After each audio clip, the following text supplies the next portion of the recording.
Bienvenidos a nuestro sexto capítulo donde hablaremos sobre violencia en el deporte, los tipos de violencia, prevención e intervención y donde comenzaremos hablando en este primer apartado sobre la vulnerabilidad de los derechos.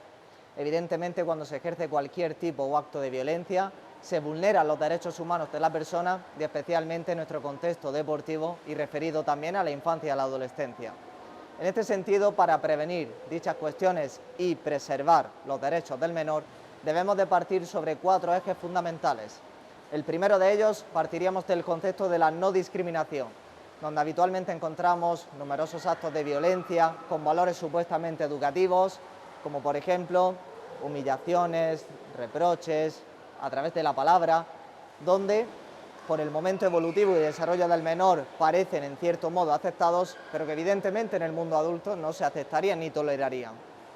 Otro de los principios consistiría en el derecho a la vida, supervivencia y al desarrollo, ya que habitualmente cuando un menor sufre determinadas situaciones o actos de maltrato o de violencia infantil, podrían sobrevivir, pero el daño psicológico que podría afectarle, no solo en su esfera personal, sino en un futuro académica, laboral y o deportiva, podría también generarle una gran repercusión. Además, deberíamos de hablar también sobre el interés superior del menor, ya que numerosos actos, programas educativos, priorizan en principio el interés superior del niño o de la niña, preservando su salud, pero a veces esto tiene algunos riesgos, como por ejemplo determinados programas educativos que pretenden fomentar la competitividad por el resultado o rendimiento académico, pero a veces descuidando, poniendo en riesgo el desarrollo socioemocional del estudiante y del menor. Y también finalmente podríamos hablar sobre el hecho de la participación, un principio fundamental no solo mencionado en ese tercer capítulo cuando hablamos de la ley LOPIDI, sino también un aspecto crucial en este proceso no solo de desarrollo de formación integral, sino a la hora de preservar los derechos del menor y de preservar su salud.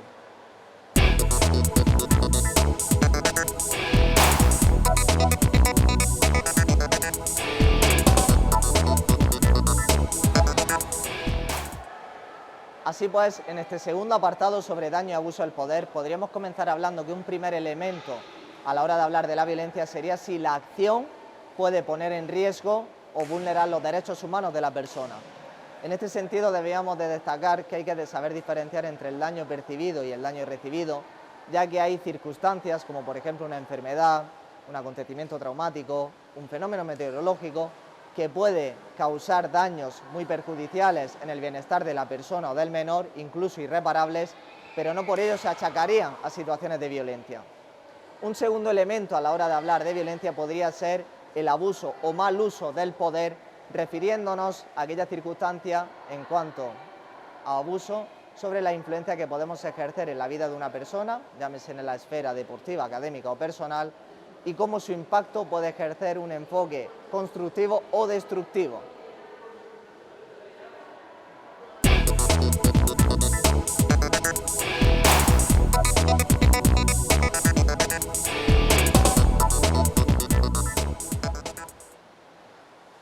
Y finalmente, hablando sobre esos modos de violencia, hemos comentado que si como primer elemento a la hora de hablar de este concepto nos referíamos a si la acción podría vulnerar los derechos humanos de la persona, también comentábamos como segundo elemento si el abuso del poder podría ejercer ese impacto negativo o perjudicial en el bienestar del menor. Como tercer elemento debemos destacar el modo en el que se manifiesta la violencia. Evidentemente veremos determinadas maneras y vías sobre cómo se manifiesta a lo largo de este capítulo, pero refiriéndonos a la violencia interpersonal podríamos destacar en el sentido de hablar de la violencia física, que suele ser la que en mayor visibilidad podemos ver encontrada, la violencia psicológica, que es la que mayor frecuencia se encuentra, y también hablaremos sobre esa violencia sexual, que puede tener un componente físico o no, pero siempre un componente muy acentuado psicológico, y evidentemente un cuarto tipo de violencia interpersonal, como sería la negligencia, ya que si hablamos que un abuso o un mal uso del poder podría generar violencia, el no cumplir con nuestra responsabilidad cuando debemos de intervenir o de prevenir cualquier tipo o acto de violencia, por ejemplo, cuando un entrenador deportivo debe de mediar entre un conflicto entre jugadores o de una situación de maltrato o de violencia, no lo hace, también estaría actuando de manera negligente.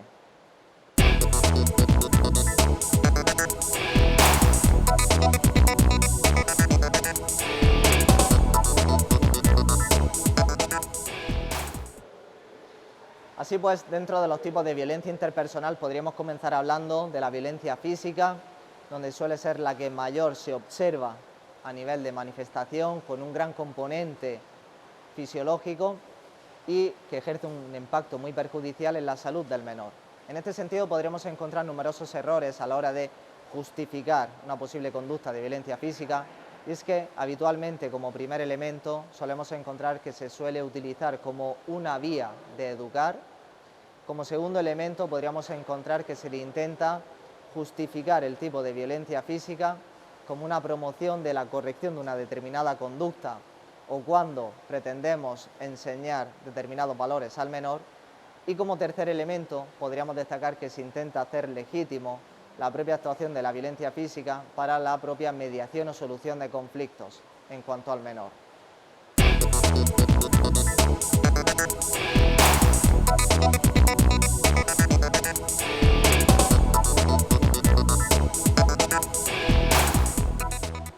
Como segundo tipo de violencia interpersonal podríamos destacar la violencia psicológica,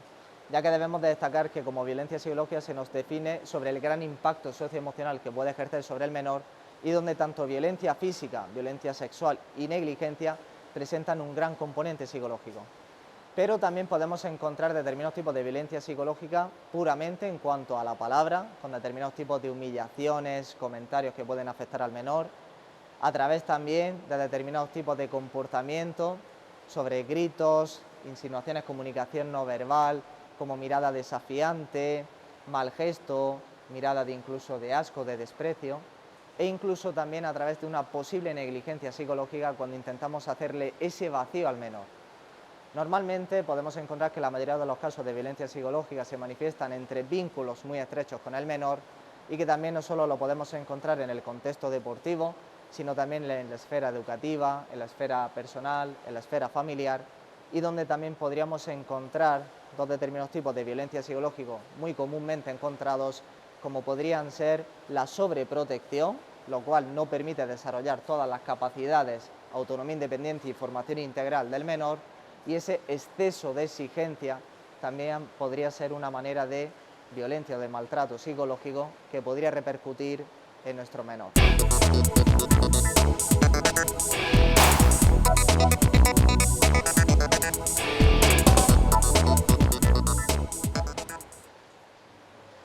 Como tercer tipo de violencia interpersonal podríamos hablar sobre la violencia sexual, la cual puede ejercer un gran impacto perjudicial y negativo, no solo en la formación afectivo-sexual del menor, sino en todas sus esferas.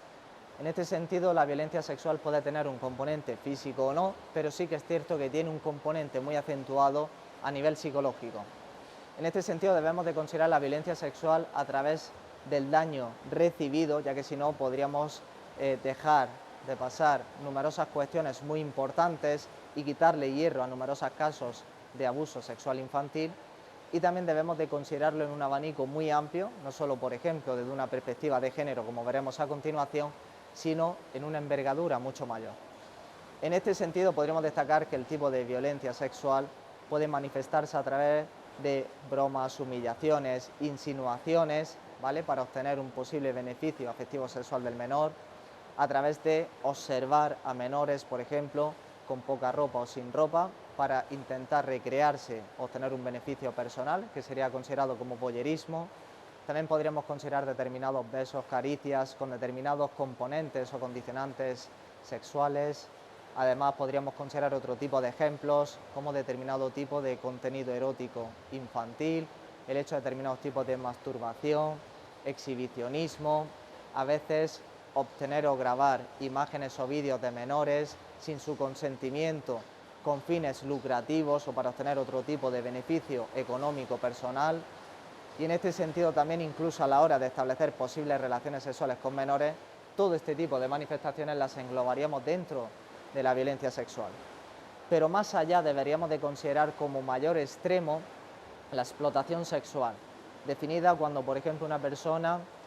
utiliza ese intercambio de poderes a través de un incentivo beneficio económico, de recursos, etcétera, para poder aprovecharse o explotar sexualmente de un menor. Y aquí podríamos diferenciar dos ramas clarividentes. En este sentido podríamos hablar sobre la explotación, o en este caso sexual infantil, donde es cierto que a la hora de hablar sobre la prostitución infantil, el adulto en este caso utilizaría un intercambio de beneficios o de poderes con respecto al menor para poder aprovecharse de él o de ella, pero en este sentido debemos de destacar una pequeña pincelada, y es que aunque hablamos de esa prostitución infantil, hablando del consentimiento del menor, aunque el menor diera su consentimiento, siendo congruentes con nuestra legislatura actual y con la normativa a nivel mundial y europeo, en el sentido del menor, aunque diera su posible consentimiento, sería un consentimiento viciado y no validado. Y como segunda rama, además de la prostitución infantil, podríamos destacar la pornografía infantil, donde además determinadas imágenes o vídeos en las que podemos ver a menores con poca ropa, sin ropa, en intimidad o de realizando determinados tipos de acciones o conductas relacionadas con la posible explotación o abuso sexual infantil, no solo sería considerado un delito, sino también una falta muy grave, con determinadas repercusiones, incluso irreversibles, ya que una de las desventajas que proporciona la pornografía infantil sería su perduración en el tiempo. En este sentido, cuando hablamos sobre el abuso sexual infantil, deberíamos desgranarlo en mayor profundidad, como hemos visto anteriormente, las diversas manifestaciones de abuso sexual infantil, y en cuanto nos referimos a la explotación sexual infantil, ver y observar esas dos ramas diferenciadas como la prostitución infantil y la pornografía infantil.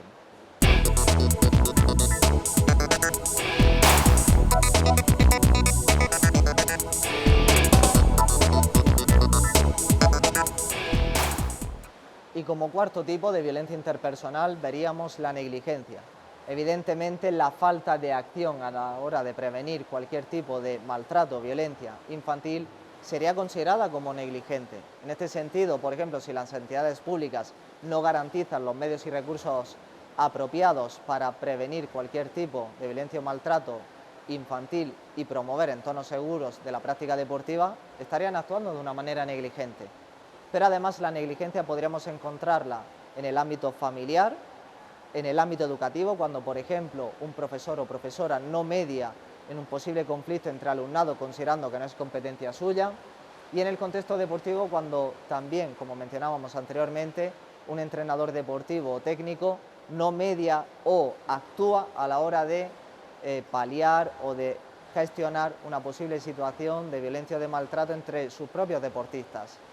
En este sentido, la falta de acción negligente también sería considerado un tipo de violencia interpersonal y que podría acarrear numerosos daños en esa formación integral del menor y en el desarrollo de sus capacidades.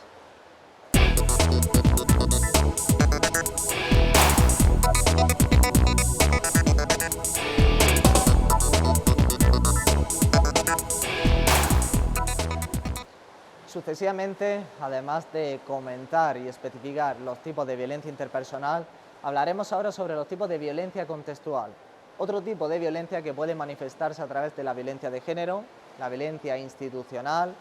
determinadas prácticas tradicionales nocivas y también a través de esa violencia estructural, que podría manifestarse en formas como por ejemplo la pobreza, desempleo, determinados tipos de precariedad, etcétera. Pero a su vez, dentro de la violencia contextual, nosotros haremos alusión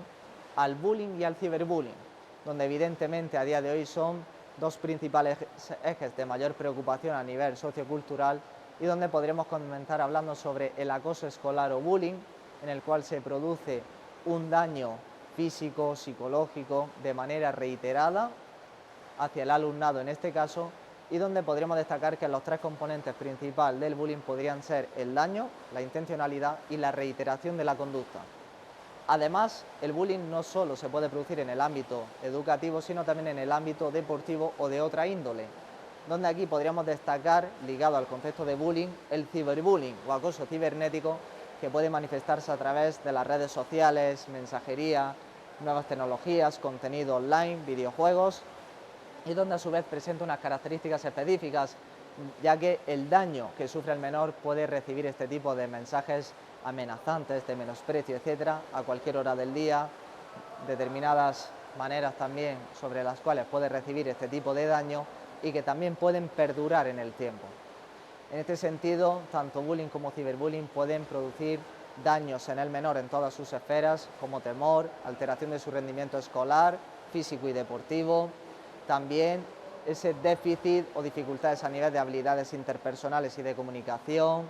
pueden también producir determinados tipos de lesiones o de posibles conductas autolíticas, un tipo de violencia autoinfligida, como veremos al final de este capítulo, pero como daños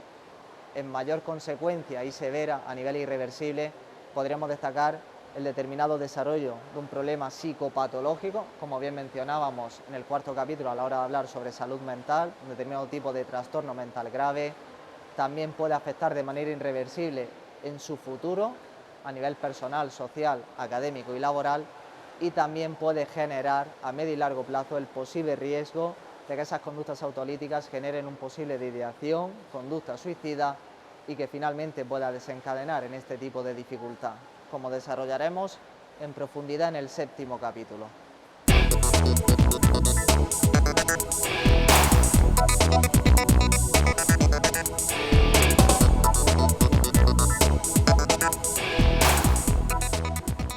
Así pues, en este sexto apartado sobre menores y tecnología en el ámbito deportivo, haremos especial alusión en este apartado sobre cómo los técnicos deportivos podemos fomentar esa cultura de protección, de autoprotección a través de las nuevas tecnologías a la hora de fomentar un uso adecuado de los dispositivos o de la comunicación online en los menores, a la hora de prevenir un ejemplo de violencia contextual como podría ser el bullying y ciberbullying, más específicamente en este caso.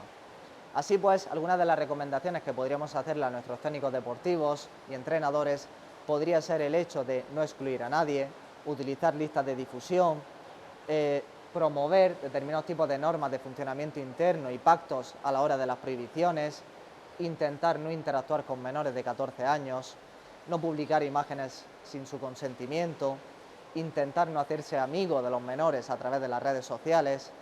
Otro de los aspectos fundamentales podría ser involucrar de manera activa y eficaz a las familias y convertirlas en aliados, promover ese tipo de flujo de comunicación de manera cooperativa y recíproca. Y finalmente, como aspectos a señalar, podremos destacar el hecho de estar atento y de prevenir cualquier tipo de situación o de dificultad que pueda surgir en la actividad en línea entre los menores, al igual que también actuarían de manera presencial a través del entrenamiento deportivo. Finalmente, todo ello nos ayudaría a la hora de cómo, a través de las nuevas tecnologías, en el entorno deportivo de los menores, construir esos objetivos de desarrollo y capacitación y de prevenir cualquier tipo de violencia, como por ejemplo contextual, hablando del ciberbullying, en el caso del cuidado y bienestar del menor.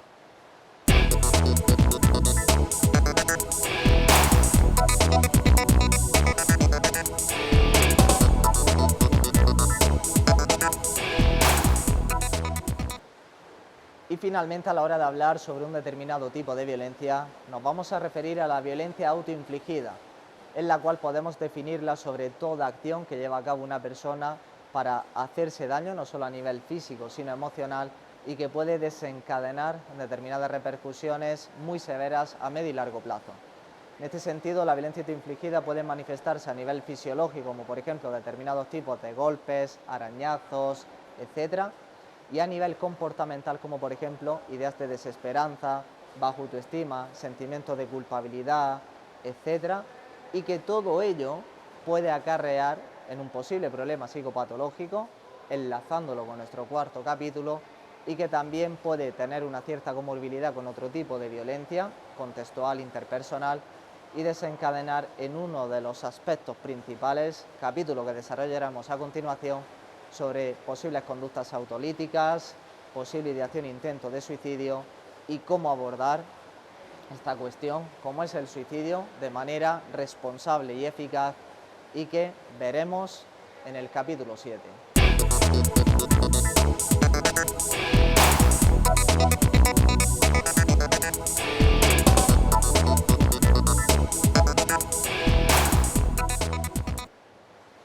Y finalmente, como conclusión, hemos visto a lo largo de este sexto capítulo sobre violencia en el deporte, tipos de violencia, prevención e intervención. Hemos comenzado hablando sobre, en ese primer apartado, cómo debemos de cuidar la vulnerabilidad de los derechos humanos, en este caso refiriéndonos al menor, en cuanto a los principios de no discriminación, el principio a la vida, supervivencia y desarrollo. cuidando el interés superior del menor y hablando del contexto de participación. Posteriormente hemos visto sobre el daño y abuso del poder a la hora de considerar esos elementos específicos de la violencia y los modos en los que se puede manifestar. Así pues, hemos hecho especial alusión a los modos de violencia interpersonal, tanto físico como psicológico, sexual y negligente, y donde posteriormente hemos visto los tipos de violencia contextual, no solo en cuanto a violencia de género, violencia institucional, prácticas tradicionales nocivas o violencia estructural, sino haciendo también especial hincapié en el tema del bullying y de ciberbullying, donde posteriormente hemos dado ciertas pinceladas y recomendaciones a nuestros técnicos deportivos sobre cómo tratar la actividad en línea y las nuevas tecnologías en los menores a través de la práctica deportiva, y finalmente hablando de un tipo de violencia como sería la autoinfligida y que nos abre una antesala y preámbulo para el próximo capítulo. Esperamos que este sexto capítulo siga siendo del mayor provecho posible y os esperamos de nuevo. Un fuerte abrazo.